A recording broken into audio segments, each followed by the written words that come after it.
എന്നിട്ട് ആ നൊസ്റ്റാൾജിക് ഓർമ്മകളിലേക്ക് ഉപ്പ്. കുറേ ദിവസമായി ഒരാഗ്രഹം, ഒരു നൊസ്റ്റാൾജിയ. ഇന്നതുകൊണ്ട് ജോലി കഴിഞ്ഞ് വന്നപ്പോൾ ഇത്തിരി മധുരക്കിഴങ്ങും നേന്ത്രപ്പഴവും വാങ്ങി ഞാൻ എൻ്റെ അയൽവീടും കൂട്ടുകാരിയുമായ രജിയുടെ അടുത്തേക്ക് പോകുകയാണ്.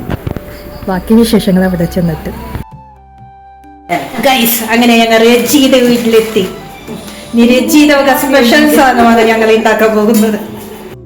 കുറച്ച് ദിവസമായി എനിക്ക് നല്ല കൊതി നേന്ത്രപ്പഴം ചുട്ടതും മധുരക്കിഴങ്ങ് ചുട്ടതും കഴിക്കുക. അതിനായിട്ടാണ് ഞാൻ രുചിയുടെ വീട്ടിൽ വന്നത്. അവിടെ കഞ്ഞി വെക്കുന്ന സമയമാണ്, അതുകൊണ്ട് അടുപ്പിൽ കനൽ കാണും.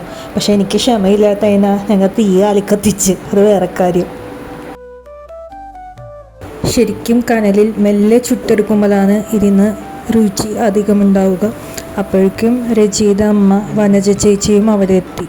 രജി ചമ്മന്തിക്കാരെ ഓർമ്മിപ്പിച്ചപ്പോൾ വേഗം ചുവന്നുള്ളിയും വറ്റൽമുളക് എടുത്ത് ചുട്ട് ചതച്ച് എണ്ണയും ചാലിച്ച് വെളിച്ചെണ്ണയും ചാലിച്ച് സ്വയംഭൻ കോമ്പിനേഷൻ.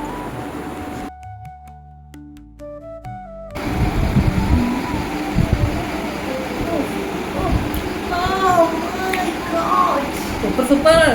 ചുട്ട മധുരക്കിഴങ്ങും നേന്ത്രപ്പഴവും അതിൽ വെള്ളം വരുന്നതുകൊണ്ട് പറയാൻ പറ്റണ്ട. ചുട്ട ഉള്ളിയും പിന്നെ വറ്റമുളകും സൂപ്പർ സാധനം, സ്വർഗം.